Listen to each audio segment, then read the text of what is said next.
places that you know seem like fantasy. There's a light inside your soul that's still shining in the cold, with the truth, the promise in our hearts.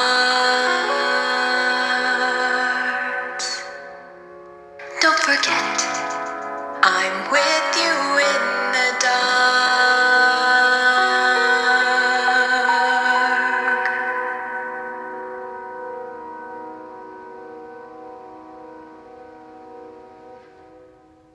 The Fat Controller had ordered the viaduct for the main line to be fixed up, but this meant the engines on the main line had to go slower so they wouldn't break the viaduct. This made their trains later and later. No one was more upset about this than Thomas. I can't be kept waiting for Henry and James with their trains. They need to hurry up for once. At last, Henry lost patience. If we hurried over the viaduct, you would not have any more passengers. And then what would you do? I'd run my trains properly, said Thomas cockily as he left. Usually, when Bertie arrived at the station, Thomas would normally be there ready to take his passengers. But because the viaduct was being fixed up, Bertie came earlier than Thomas, and his passengers had to wait for Thomas to arrive. What's the matter, Thomas? You out of breath? Said Bertie one day. We should have another race. Thomas went bluer than ever. I don't need to race you to show that I'm not late. And Thomas fumed away.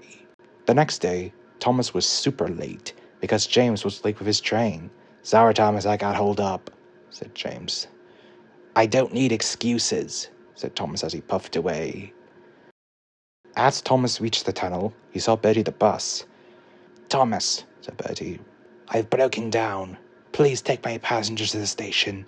This raised Thomas's spirits, for it turns out he wasn't late at all. Of course, Bertie, said Thomas. The passengers went into Annie and Clarabelle, and before Thomas left, he told Bertie he would get help. That evening, Bertie met Thomas at the sheds.